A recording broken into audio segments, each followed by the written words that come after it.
Maman Bazaza Awa, il est déjà billet. Ça peut être encore actualité politique. Ndengani de fait Kaimbi, Ayokaki, Kamere, na François Béa. Assoza très attentif. Ma fréquence, il y a un chef de l'État, et ben on a 20 mandats. Le président américain, fréquence artisanale, fréquence 68. Alors, ok, on a 20 mandats, la fréquence chef de l'État. Nous, on a fait ça, la carte de présence est à deux fréquences. Fréquence, il y a présence de la République, la fréquence, il y a chef de l'État. Ok, non, bon, moi, je vais vous dire que parce que Kabila a bien ça qui doit faire Kaïm. Alors, bien, on a besoin de conversion sur le téléphone. Jozo Mona, il fait Kaïm. Aza un signe de côté topographie. Côté la penaza Maël. A dit Luko soit fréquence radio permettre. Ce qui distingue sur le téléphone à Okakai. Il n'a pas Ziva. Viva. A qui a sali première commande. Il y a aussi fréquence 17. Aye nango apposons le niveau d'Akuna Ngalem. Babandi Koyoka, présidence de la République, bandana début à mars. Donc être aussi pouvoir, premier mois, deuxième mois, troisième mois, dans le fait qu'il y a une conversion avec Kamé et François B. Donc c'est un chef de l'État, fréquence de chef de l'État va commencer à être dangereux. Mais Dieu merci, on a eu fréquence de sécurité. Fréquence au bazar, on a la capacité de sécurité. On a eu Kamé. Si ne va pas bien, François va bien dans l'Est pour l'opération. Dans le fait qu'il y a un réseau à 4 ans. Chaque jour, on peut se rappeler pas Kabila. Le loba sola iboui. Le loba sola iboui. Ce qui s'est passé. Dans la bataille, on va battre. Le loba passé Biloko. L'air délégation américaine va être out. Parce que l'information que non n'est pas abouée. Et ça, la fréquence, encore. Ils ont contrôlé la fréquence dans notre équipe. Président a dû panique. Abiné, toi, après mon état de mon bazana, dans tous les ambassades, bazana, on a dit pas monde. Bazana, Maïto, Bachar, va contrôler tous les conversations avec chef d'État dans ce monde. Sauf qu'il y a en France, oh, mais encore sur l'état de Kakai. Comment on regarde pour ça? Dans ce bolide, les boulots ont frappé l'état de Kibino. Sur à travers Maïto, on va découvrir que non, eh, bah, Kamé, bah, sonner à François Béa. Et ça, Moutouma, Zoyo Kabangou. Sous écoute. Si il ne faut pas répéter, Moutouana, et ça, Nani, va y aller, Zali. Ils allaient pendant vous battre. Tu vas pas pour l'état, c'est mon beau. Mettez là, il y a donné un tour, ma beau.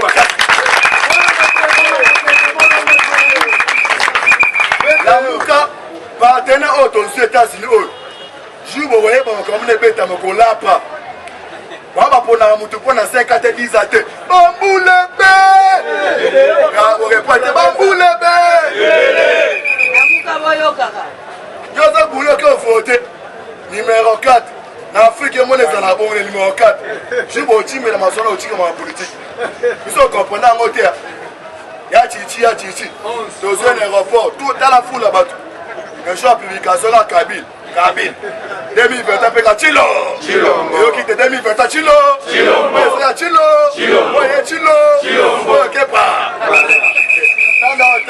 Fatime. Yo quand était Fatime. Attends les gars, il y a une Fatime.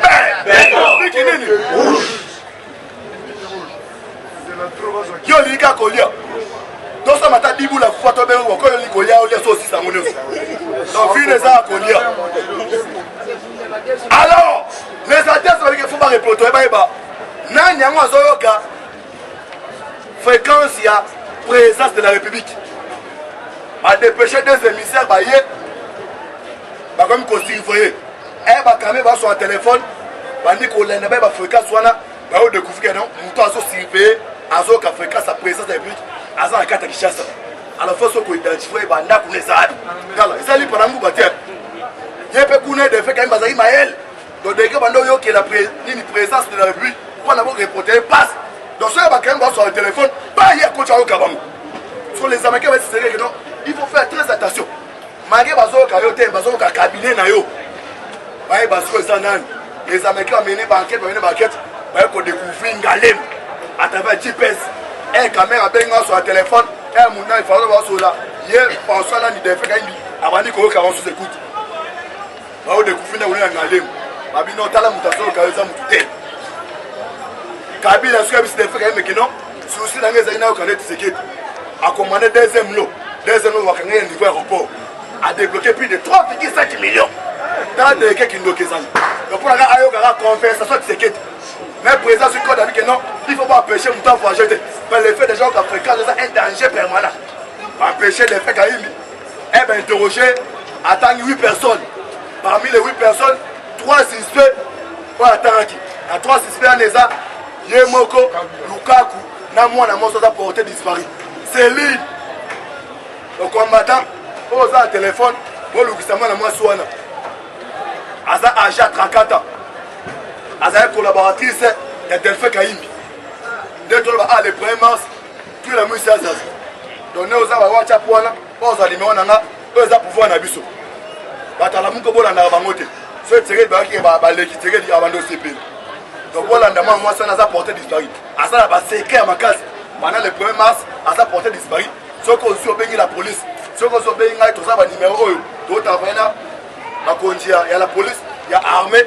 Bon informer ba interpeller moi ça le mbango asa un suspect ma case. Il ne peut pas. Viva. 10 quoi ça porté disparu. Suite est fait, on est pris. Tshisekedi a livré Kabila et pas américain. Nous tapons si révélation et ça ambassadeur amer. L'ambassadeur c'est comme si à ça combattant IDPS. Mais combattant IDPS c'est que ça l'a raté. C'est quand c'est formation à lobby. A commis dans Bouchimaï, a interviewé par ça, a toutes les questions. Je vais s'attuner, mais c'est amen. Bonjour, Abi, bonjour. Bino États-Unis, c'est comme si. Pour les missiles, il y a des espoirs dans les États-Unis. Dans les États-Unis, il y a une pression, mais un certain temps, il y a sous pression. Et puis, ce qui est grave, Kabila a sous la pouvoir. Tout à pour les États-Unis. Mais il y a les forces, tout à pour disséquer. Mais bon, ça, il y a pour interpeller, pour désespérer. Il y a aucune réponse. Il y a M. Makamer. Il n'est pas. Tu vas. Viva. Landa. On comprend que Kabila livré. Oui, parce qu'on pourrait te gagner un éboui. Aïna nini, aïna banane. Nana bata la bataille.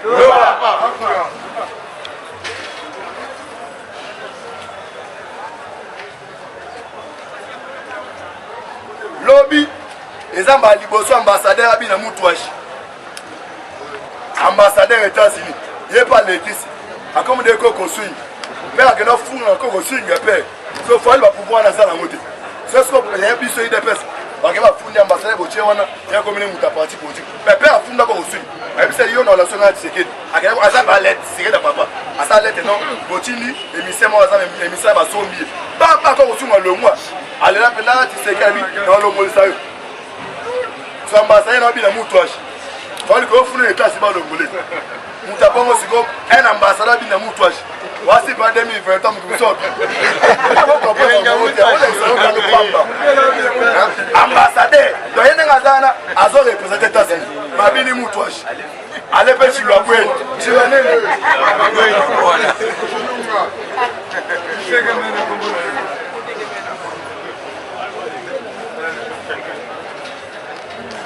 Awayoka.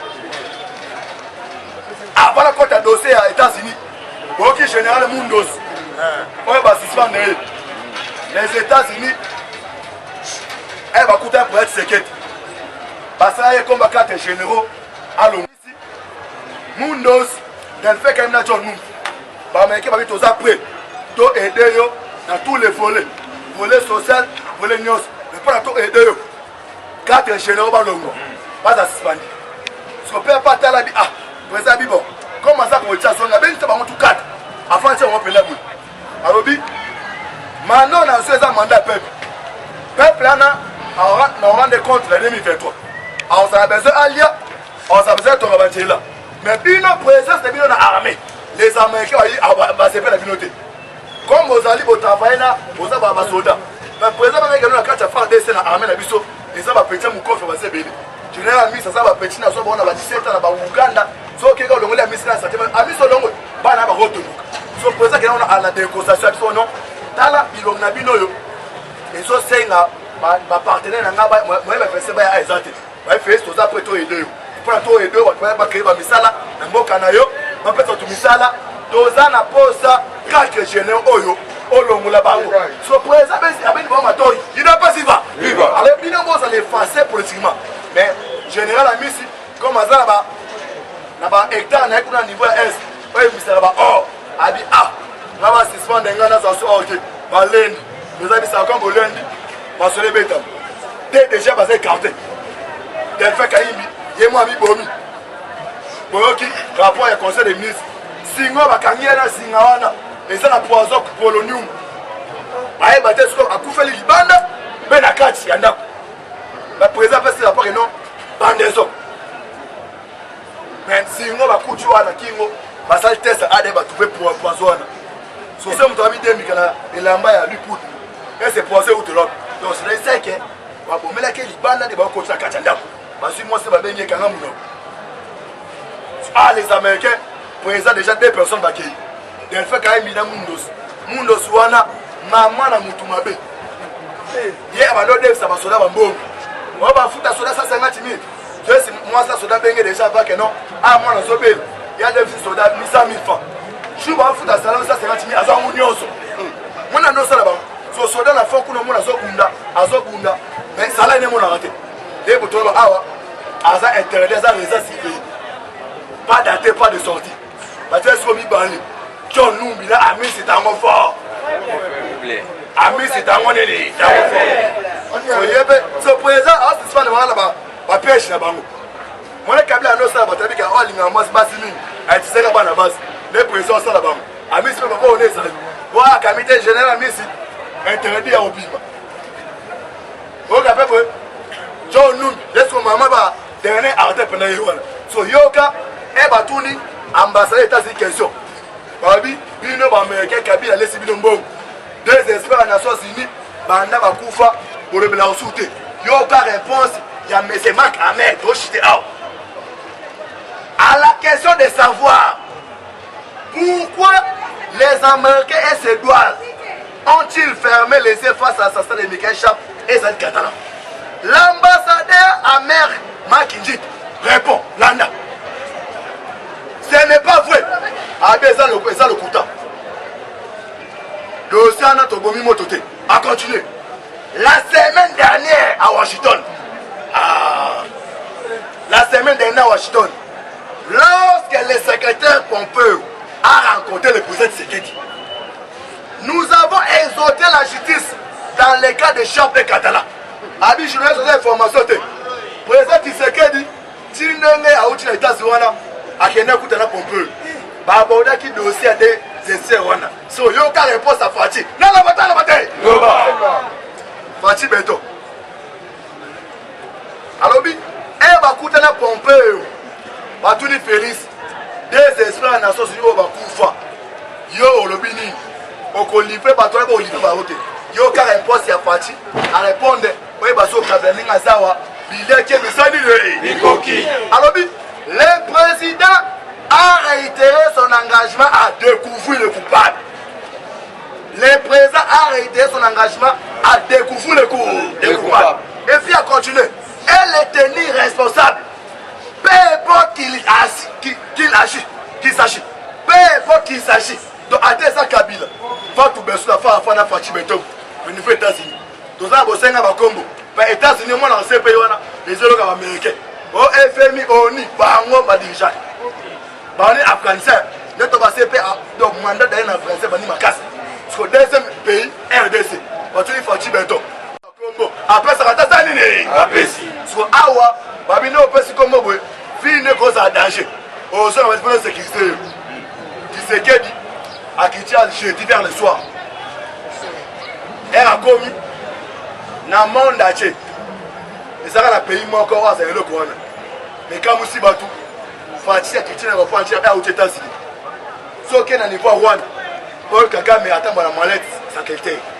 Mallette Rwanda, il peut être un chef d'État de sécurité, va surveiller le périmètre à Bogo. Parce que les États-Unis, on les va faire sa Fati mallette. Non, la bataille. Donc Fati a quitté le Rwanda, va la rapprocher dans les États-Unis dotés d'une valise. Eshima, votre magazine qui bat au rythme de l'actualité. Retrouvez la nouvelle édition. 11 mois de mars consacré mois de la femme en RDC. Eshima Magazine vous fait découvrir un ovni politique, Fifi Masuka, vice-gouverneur de la province du Lualaba, symbole de réussite dans un univers masculin. Mama Africa, lève-toi, le mot d'ordre d'une femme de foi. Découverte, Sélé Alagouli, le gardien du trésor. Mobilisation des recettes, rigueur naturelle, les nouvelles argentiques congolais rassurent. Focus, ministère du budget, Jean-Baudouin Maillot imprime sa marque dans l'exécution de la loi des finances. Patient Saïba Tamboué, l'OGFREM contribue à la matérialisation de l'émergence de la RDC.